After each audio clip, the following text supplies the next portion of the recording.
I am back, ladies and gentlemen, and today we're going to be having a conversation about some of the things I missed, as well as taking a look at the Vstar Universe reprint that is coming to Japan.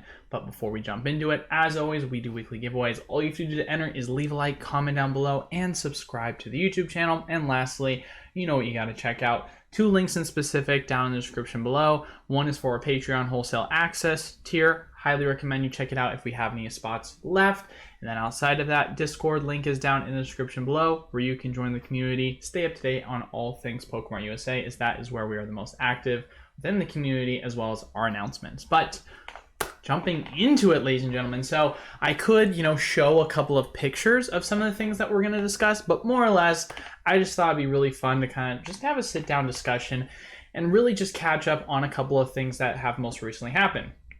Before we jump into the Vstar Universe news, let's talk about what I miss with these stolen Pokemon cards. Now, it's been quite interesting to see the general reaction because, I would leave for a trip, a business trip back to the game shop, and then just so many things happen.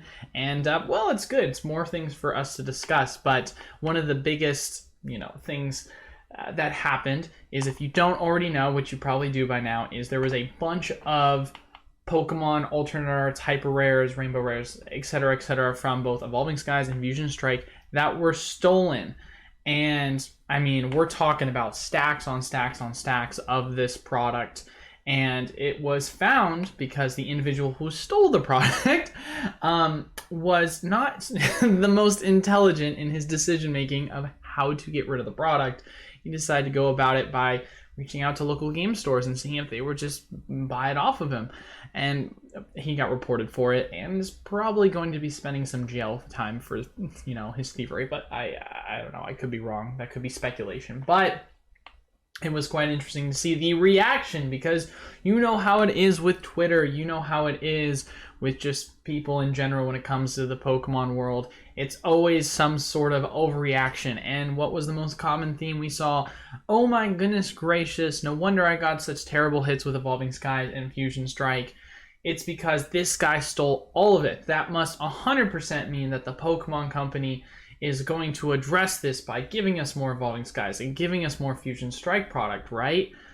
Well, no, because the Pokemon Company, when it comes to the overall printing process and the way in which they go about things, they make it so that it's seeded. And so when the product is sent out, it is already pre-seeded. There's a reason why booster boxes, quote unquote, tend to have a high rate of minimums when it comes to your pulls. That's why you tend to get at least a full art or better.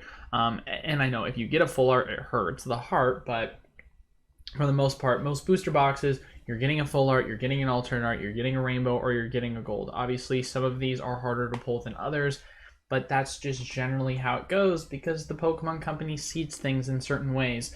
And so if we're asking the question of this product not making it onto the line into the packs, it doesn't matter because the Pokemon Company, when it comes to printing this product, they're printing it in a way so that there's going to be those guarantees preemptively, and so it's not going to drastically, if not affect, period, the overall pull rates that you're going to be getting from these packs because it wasn't thrown into the equation when they seeded the packs to begin with.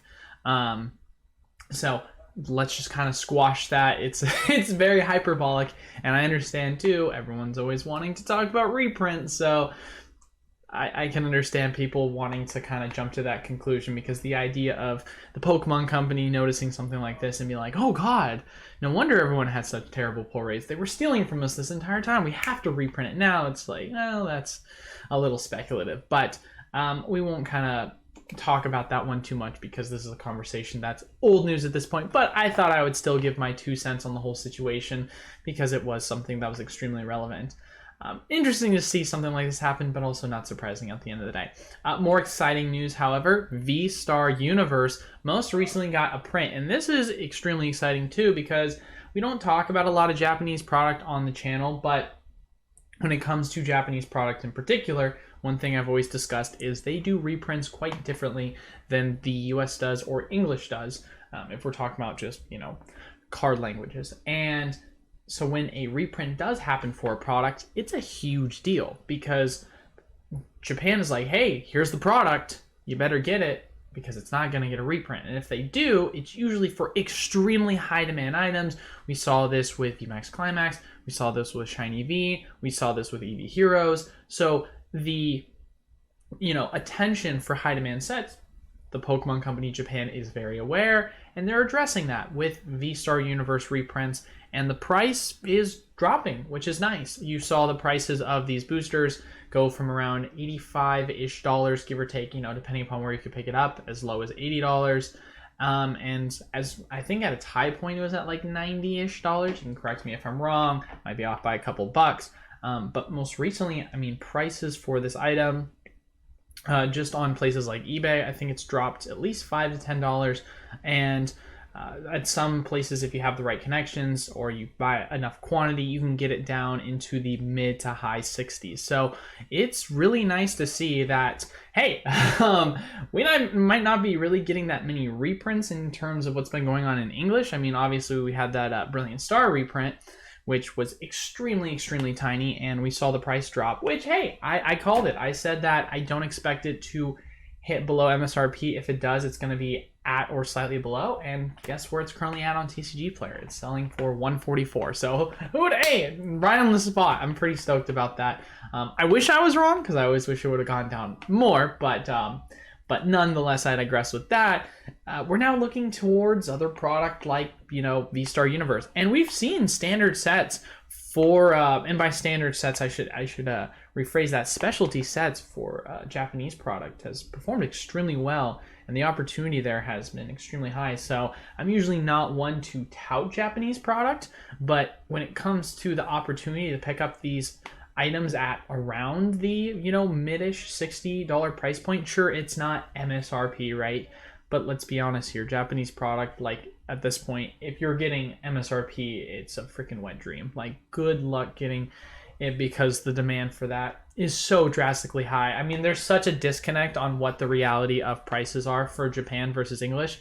It's like, the best way to explain it is, it's like you look at a lot of individuals that were leaving from California and they were moving to other states like Texas, for example, and they see Texas prices like, oh my goodness gracious, the housing market is so cheap, and so they're drastically overpaying compared to California prices because California is so much more expensive, drives up the price. Same concept applies with English versus Japan, right? When it comes to English booster box wholesale prices, you're typically talking around the price range of in the mid 80s. You talk about Japanese wholesale prices, we're talking about in the mid 40s. So when someone says, oh my goodness gracious, I can go buy a booster box for $80-90 and I can get myself 30 packs, that's an insane value. I'm gonna go pay that much because it seems worth it. If you look at Clayburst and Snow Hazard, holy crap, prices are, I think for Snow Hazard, I think it is for $150, and I'm just like, that's Japanese prices. I remember when I was pre-ordering EV Heroes for back in the day for like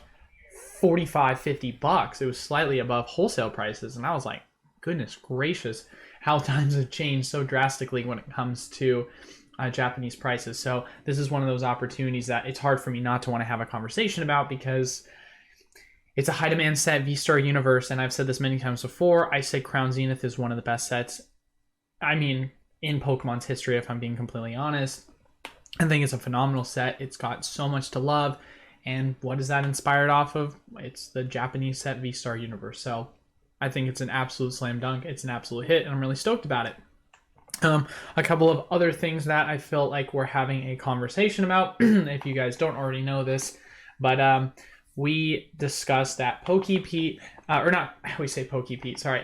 Football Pete was more or less saying that, the Pokemon Company had announced that if we were going to be hearing any sort of semblance of news related to reprints, it was going to be sometime during early May, during the middle of May. Well, obviously, as we're approaching May, we're about, a week and a half away from early May, I guess, or a week away from May.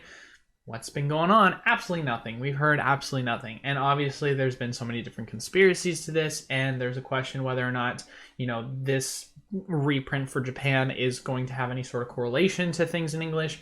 I would like to say that it isn't, because there tends to be, the fallacy that if a reprint is coming from one place, that means it's coming to another.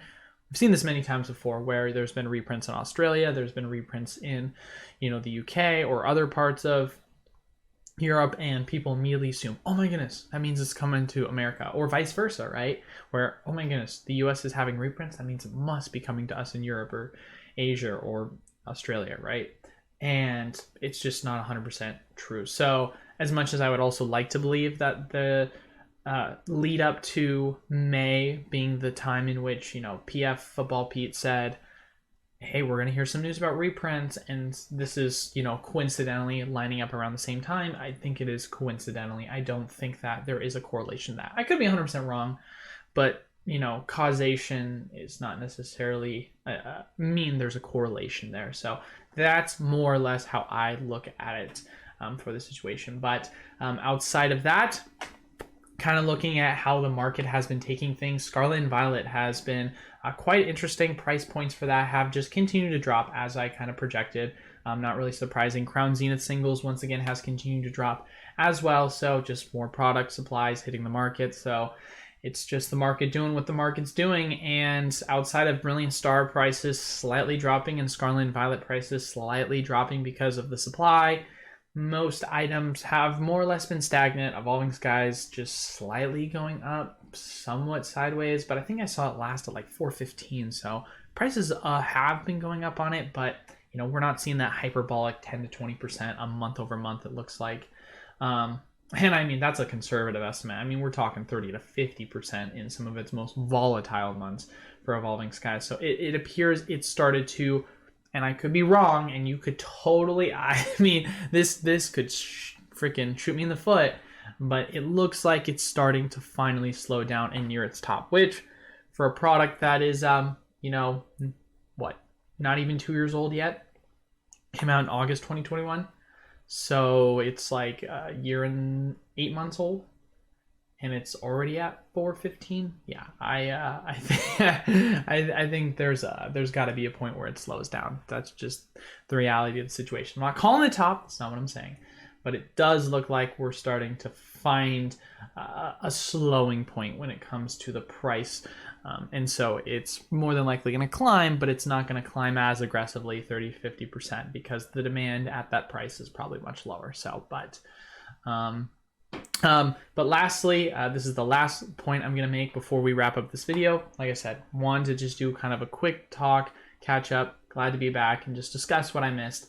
As far as it goes right now, all we've been hearing is just more continued scarcity of product. Every so often, we do have some more supply of stuff come on the market, such as we just had some premium playmats that just recently came out for Eevee. It seems as if we actually have a decent amount of supply for the Morpeko playmat, which is good, honestly, because I actually really like the product. I know everyone talks about the price per pack on it, but at the end of the day, it comes with a Marnie playmat. Like, don't be fooled by the fact that it's a Morpeko playmat. It's a Marnie playmat. I do like that product quite a bit because Marnie is Marnie. She's one of the waifus that's always done well. But so there's at least been some concerns in terms of product availability being addressed within the most recent Crown Zenith product. So that's at least good to see. And then most recently as well, they just announced the Dark Ruler of the Flame set. The English variation of that is going to be releasing in, I think it was August 17th is the exact date, or sometime in the middle of August is what it looks like. So that's going to be released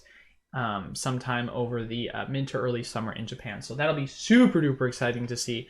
I know everyone always gets tired of Charizard sets, but I think having it play on with the Terra typing is going to be awesome, and I'm really excited to see what that set is going to look like. But as far as it goes, that is all for today's video. Make sure, once again, ladies and gentlemen, you leave a like, comment down below, and subscribe if you want to enter into our weekly giveaways. But if you haven't done any of that, at least check out the links down in the description below. Highly recommend you check out 2 of these links. Patreon, if we do have any wholesale access spots available to get pricing from our distributors at wholesale.